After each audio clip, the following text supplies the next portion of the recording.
Welcome to MojoPlays, and today we're traveling through the Hylian timeline to explore the best Zelda adventures not created by Nintendo. Zelda Forever: The Tower of Evil. One of the core components of any Zelda game is its cleverly designed puzzles, and in particular, its dungeons. Focusing solely on this aspect of the Zelda series, developer Softendo challenges Link to solve increasingly difficult block puzzles in order to defeat the ghost sarcophagus and rescue the princess. The player will need to plan ahead as their resources for clearing the blocks is limited in every level, and as Link traverses further along, the maps become even larger and, more often than not, will require a couple restarts to fully understand the complexities of the mini puzzles. While not as in-depth as many other puzzle games, it can be a great starting point for Legend of Zelda loving parents to get their kids started in the series.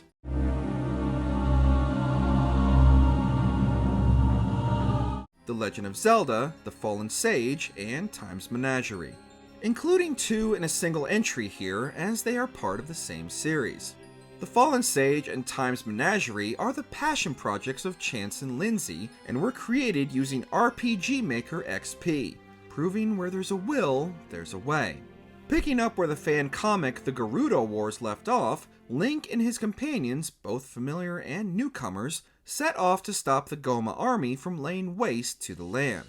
The game features well-written dialogue and character interactions, as well as some impressive puzzle designs, but foregoes the series' real-time combat for more traditional turn-based, but still manages to be quite challenging, especially during boss fights.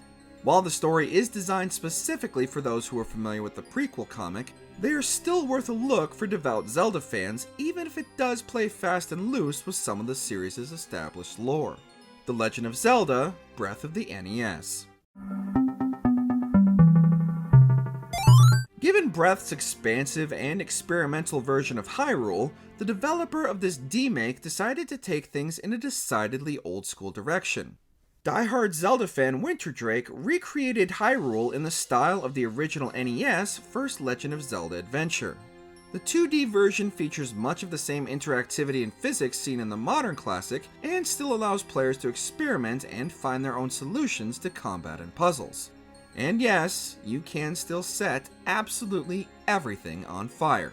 Sadly, because Nintendo is Nintendo, this impressive recreation is no longer playable. The Legend of Zelda: Black Crown.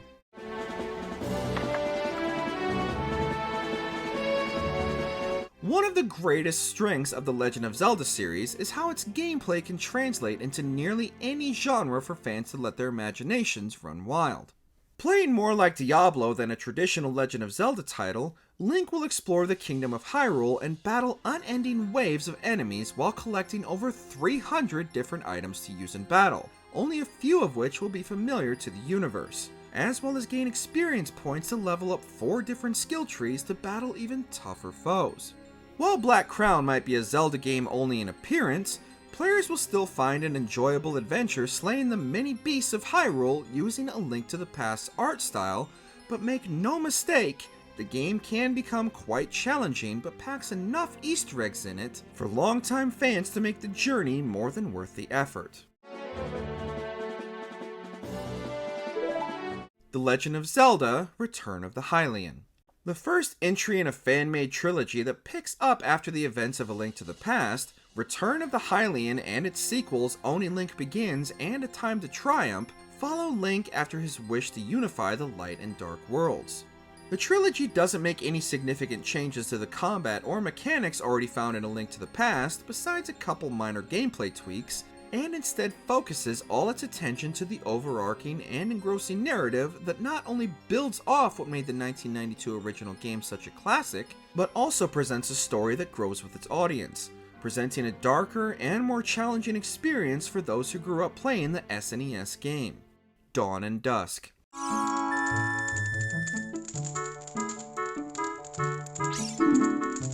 A perfectly apt description of Dawn and Dusk would be Dark Souls Ocarina of Time Edition. Reusing many of the assets from the original N64 game, Dawn and Dusk tells the tale of two warring kingdoms split right down the middle, Dawnside and Duskside, and are both visually and tonally distinct from one another. What starts out as a familiar adventure quickly makes the player aware that it won't be holding their hand through the world. The entirety of the world in Dawn and Dusk plays like one interconnected dungeon, and everything in it is specifically designed to kill you. Dawn and Dusk gives players new mechanics to help them survive, such as a backflip and the ability to use weapons previously only available to adult Link in the original Ocarina of Time. It might not be Link's longest adventure, but the number of times you'll see the game over screen will surely pad out the runtime.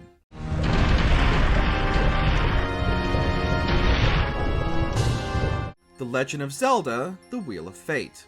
The first entry on our list not to focus on the heroes fans are familiar with, the Wheel of Fate instead follows Din, one of the last of the goddess tribe who understands Link, Zelda, and Ganon are locked in an unending loop of reincarnation and attempts to save Hyrule using the three pieces of the Triforce.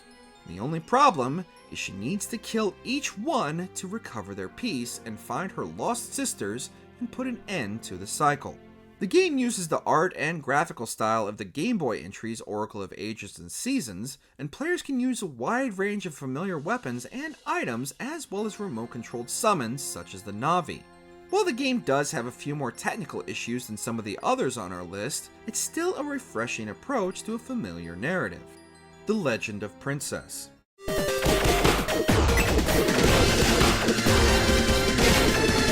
Most of the entries on our list reuse assets or ideas from some of the most popular entries, such as the N64 or SNES games, but The Legend of Princess, outside of also not starring a familiar hero, is closer to the often overlooked Zelda 2. At first glance, outside of the iconic green tunic, there isn't much of the series' DNA present, but longtime fans will find numerous Easter eggs and familiar weapons and enemies that are sure to bring a smile to even the most casual Zelda player.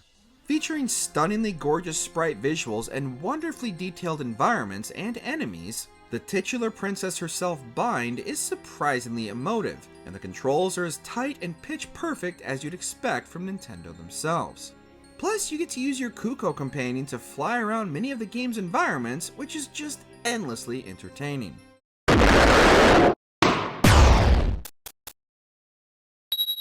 The Legend of Zelda: The Fallen Kingdom.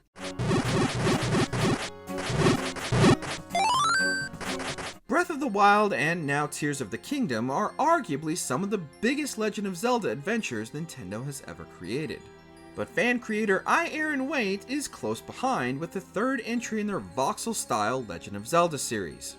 Yet another one that was struck down by the almighty Nintendo lawyers, and after a name change simply to Fallen Kingdom, the game gives players the open world of Breath of the Wild, complete with the hang glider, and lets them explore the cutesy voxel version of Hyrule and its many environments, and experience its original story.